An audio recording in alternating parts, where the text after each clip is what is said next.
agreed to. The Honourable Clayton Cosgrove. Mr Speaker, as we've already said, and we won't labour the point, the Labor Party will be supporting this bill with some reservations.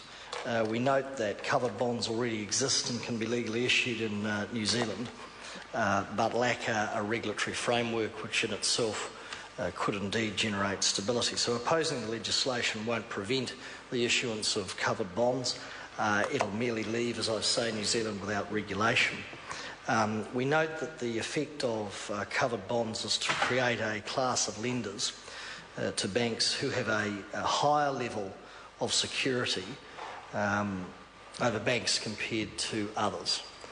We've said in the previous speeches that have been made that we have some reservation about this, given that there is an inherent unfairness that a two-tiered system is created.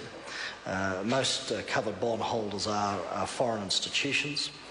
The question is where that leaves mum and dad, and we know in recent days, as we noted in the committee stage, that preference to foreign entities, institutions, brokerage houses and others has been evidenced over and above mum and dad shareholders, contrary to government policy, stated policy and commitment, has been evidenced through the recent sale of Air New Zealand, where the government went out to the big end of town and the best mum and dad could do was wait until the share price, wait until the shares hit the market and then make a purchase.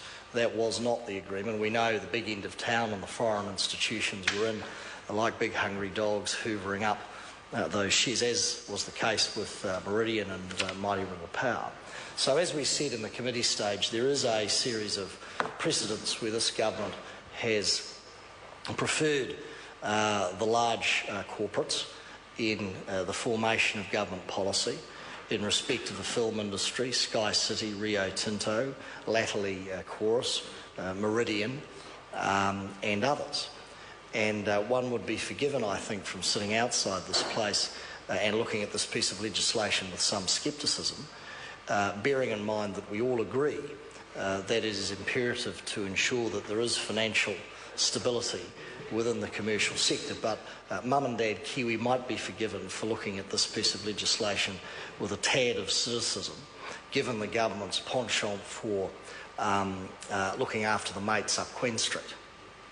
And that is a fact, and the difficulty with that is that even if this legislation, which does make good sense to large part in terms of increasing the stability of the financial sector, gets degraded, the integrity of that legislation gets degraded by the past and present actions of this government. The question is, where is mum and dad left? Where are those second-tier investors left as they sit in the cheap seats while the big boys, secure their base?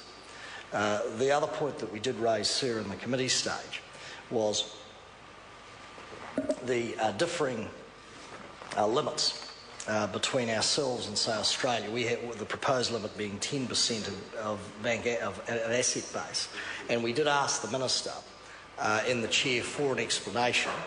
We thought there might have been one or two who sat on the FEC and dealt with this legislation, Mr Goldsmith, Mr Bennett, I think, one or two others who are hovering around the chamber in mid-morning, who may have assisted the Minister and provided an answer which he chose not to give.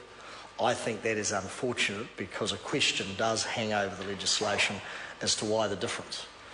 The Minister could have sought advice from his officials and put on the record why that difference exists, to give some commentary as we move through the final passage of this bill, or those learned colleagues opposite who were on the select committee and part of processing this bill, and there wasn't a heck of a lot of politics in this, I have to say, could have taken a call and could have provided perhaps an explanation, because that is left hanging in the ether. On this side of the House, no one wants to see a financial collapse. I don't think there's anybody in this Parliament that will want to see instability rendered upon our economy, putting commercial entities at risk, ultimately putting investors' money at risk, particularly those folks who have squirreled a bit away and trying to make some sort of capital increase or increase in value on their investments. It's in everybody's interest to create and reinforce an environment of financial stability and avoid collapses and avoid difficulties within the commercial sector. However, that has to be done in an appropriate way, and whilst we support this bill, as I say, we want to make it very, very clear that this bill follows a history of preference given to some over others, and we think that is a concern.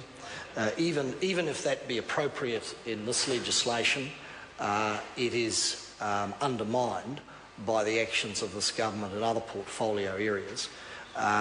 Probably the biggest, as I've said, sir, in the committee stage, being Rio Tinto, where it appears on the face of it money was simply just thrown at an entity. You know, I don't know whether Bill English got down on both bended knees or just one, thrown at an entity. And last time I checked, when you actually try and strike a deal, you try and get a bit back for yourself. You know, you try and, when you do a deal with somebody, there's got to be something in it for them. What's that wonderful phrase Peter Dunn used, a willing buyer, willing seller? But generally both parties come away with something. This was a hot... Indeed, yes, indeed. Well, if you don't get anything, at least your dignity's intact. Mr. Little's right. But in this case, it was a bizarre example of Rio bending the government literally over the barrel, waiting to spring the trap because they'd nailed themselves to a deadline, and they sprung it all right.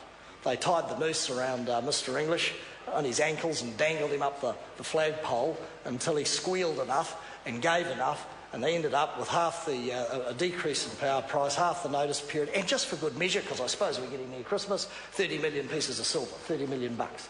And then you look on the other side and you go, and what did the taxpayer get? Zip. Zero. Nada. Well, my colleague says the comfort of knowing that multi-billion-dollar company Rio Tinto would be kept warm in their old age and be able to put back to the bill. Indeed, well, indeed, sir. This is also about transparency. Maybe Rio would have been able to afford a nicer bottle of scotch to whip around the board table, to the brothers and sisters, and a few extra Chrissy presents, and another room on the house, thanks to Bill English. Because the truth is, what did we get? Nothing. What were we told? Job security. What did we find out? Didn't even ask for the jobs to be secured. What do we now know? That many of those jobs are slowly in the restructuring going on. Order. So I thank you for, sorry, I was getting a tad emotional there, Mr. Speaker, and I'm glad you brought me back to the bill, because when it comes to, potential job losses, we on the side, sir, get a tad emotional about that, because we care about those folks and we don't like people being given falsehoods and false hopes, especially by the government. So, sir, with that small contribution, we will support the bill. We will be monitoring it closely, and I think it deserves, as it's implemented, close monitoring, not only by this Parliament but by others outside this Parliament. As I say, we are all in this place, I think, for financial stability, for ensuring that people's investments are secured, given that there is no such thing as a zero-risk investment. You do, every time you spend a dollar, every time you invest a dollar, you take risk. And there's no way any Parliament can perfect a zero-risk investment. But you do see collapses, as my colleague said, like Mainzeal, where, again, the big boys got secured, they got the security blanket, and those at the bottom of the heap and those subcontractors and others just had to sort of wait in the queue with the tin cup out, hoping somebody might put a sort of a dollop of soup in it in the form of some monetary compensation, or actually get their money back so that they could move on to other things. So we will be monitoring this, sir. We look forward to some interesting contributions in the third reading. I hope Mr Goldsmith might take up the challenge and actually talk about why that 10% limit is different from, say, Australia, and maybe give us his thesis as to why he thinks that's appropriate, given that the Minister was sadly lacking, either not interested in the bill or didn't understand the bill. That's probably the latter, but it would be helpful perhaps if some members of the FEC who put this through actually stood up and gave some sort of narrative around it, sir. Call Paul Goldsmith.